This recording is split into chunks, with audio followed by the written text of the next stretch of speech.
I usually have this tiny little row here full of flowers for the summer. I think this year what I'm going to plant in there is mostly calendula and sunflowers. It's just really pretty, but it does need to be built back up with soil. So I'm having the boys rip out all the old stuff, and we're going to dig out this bed a little bit farther down, and we're going to start lasagna layering it.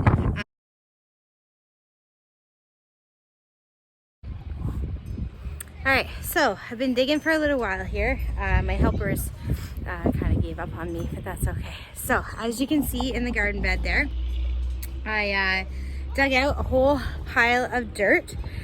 I was gonna do lasagna style with just layers, but I think I might actually have enough wood around to create a mini Hugelkultur bed, just with what I have laying around. It's not going to be perfect.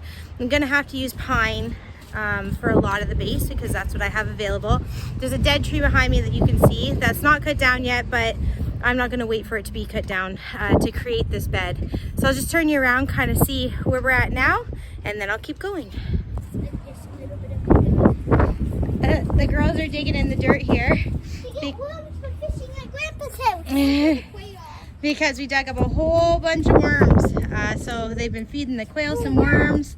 They're saving some worms so that maybe if it's nice, they can go fishing with Grandpa this weekend if they can convince him it's warm enough. So these two haven't deserted me yet, but the boys are inside keeping themselves busy. I've dug down this far. My next steps are going to be to cover it with landscape fabric because there is no bottom on this bed, and a lot of the grass has come up through. We have a lot of crabgrass, a lot of creeping Charlie here. So I'm going to do a fabric layer first, and then I will start layering my wood. Remember how I was saying that I was a little bit disappointed that I was going to have to use a lot of pine branches for my Hugelbed? Well, we were out running the kids to piano lessons and dropping off friends, and look what I found on the side of the road. We live along a river, and somebody has collected all the dead wood, and they had put it out beside of the road for garbage collection. So we took as much as we can, we broke the twigs, and we shoved it into the van. It looks perfect to put in the Hugelbed. So hopefully now I don't have to use so much pine and we can get to work. So the first step of making a Hugelkultur bed is to lay down your big logs. So you can see here that I've dug a trench in the middle. It's a little bit deeper than the outside, and I've put in my big logs. I did have to use a couple pine logs, but I found some other wood around that's actually been well aged, well rotted already. And now we're going to move on to our next step, the small branches. As you can see now, I've added all of those smaller dried branches to my pile. I have heaped them over top. So you see there, I heaped them over top of the big logs that were in the middle. There's just a little bit of straw that was in the bottom of the wheelbarrow from when the boys were helping. And now I'm going to go get some really small branches that I trimmed off of our red currant bush last week, along with some of the garden brush that I had cleaned up. And I'm going to do a small coat just over the top of this one yet.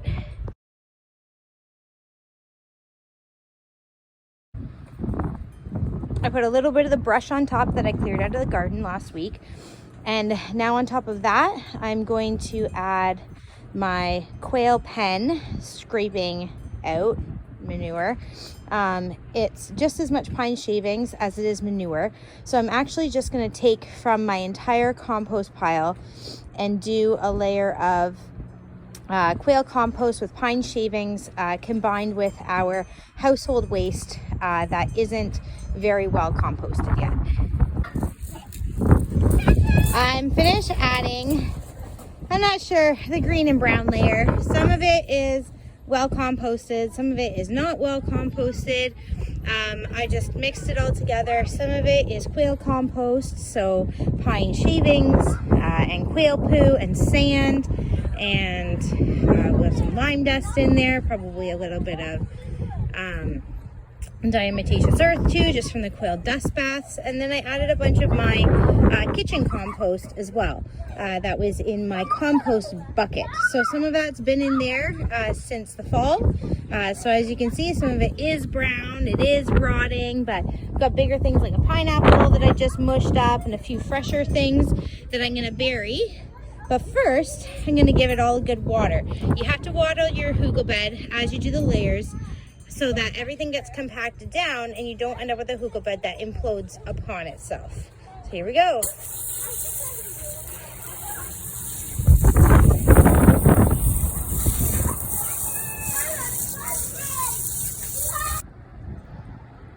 I think that's a conclusion for today. It just keeps getting colder out here. We're still supposed to get a couple cold days, I guess, before things start warming up. So I did go by quickly at a garden center some well-rotted cow manure that's mixed with sphagnum moss, and hopefully that's a good nice little top coat there for it.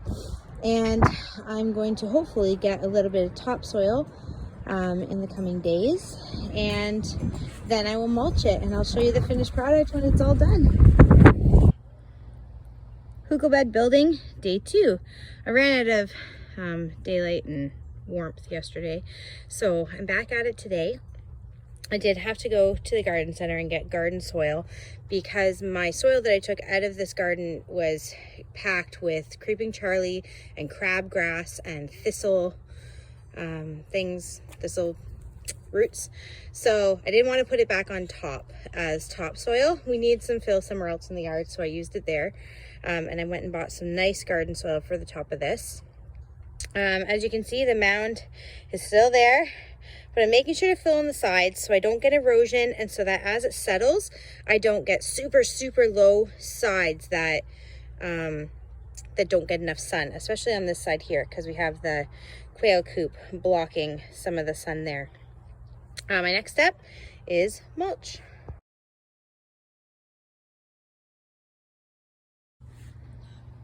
It's done. I got mulch on top. That was just one bag of natural cedar mulch, and I watered everything. I watered the soil layer, watered the mulch layer. Let's show it from this angle maybe. And then what I did is I bashed it down with a shovel, and technically it's called tampering, because there are lots of little air bubbles in there still, I'm sure, in between the sticks, and I really don't want this thing caving in on itself. So I made sure to tamper and to water each layer as I went. Hopefully that banging down really helps it stay in place. Now, my plan was to plant today. Let me turn you around here. My plan was to plant this today. I want to do borage in here because they have really long tap roots, and they will actually help, I believe, bring up the nitrogen.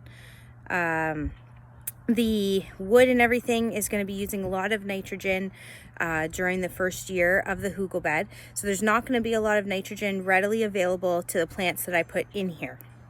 And so eventually I would like to do a few more things like strawberries and stuff in here, but for this year I'm going to do a couple rows of borage. It's just a flower, but I really believe that the flowers, they bring the bees and the pollinators to the garden, and we really should be giving back because this was their space.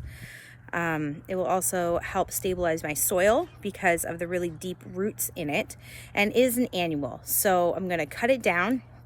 I'm going to probably leave the roots in because it shouldn't come back from root, and I will make sure to not let it go to seed so that I don't get an entire borage self-seeded garden.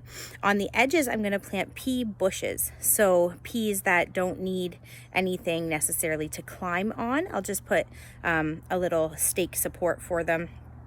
If they want it, peas make their own nitrogen. So they actually don't require a lot of nitrogen in the soil to do very well.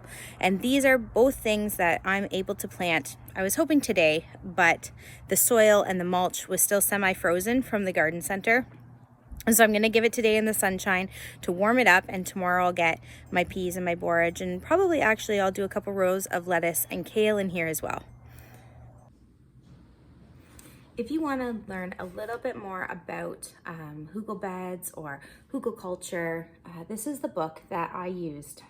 I've done a little bit of research on YouTube, on the internet, but there's something about just having a book that you can leaf through, and this is one of those books. It is tiny and it is packed full of all the basics that you need to just hit the ground running and get started and figure it out as you go. Even the picture on the front there is just so useful to help you determine what your layers are supposed to look like, how deep they are. Sophia Hall does have another book out as well that I have not read. And in the back of this book, she has all the references that she's used. So if you do want to dig deeper into Hugelkultur and learn a little bit more about it and the role that it can play on your small plot permaculture practices, then I would really encourage you to start with that. I've referenced that book a few times now as I've been doing my stuff, and it's been super, super helpful. If you found this at all useful, or you think that you know somebody who would find it useful or that would enjoy watching, please like, please subscribe, and please share. I hope to take you guys on more of the gardening journey as the season progresses. As for right now, it's time for me to enjoy this sunshine, this beautiful day, and get back out in the garden.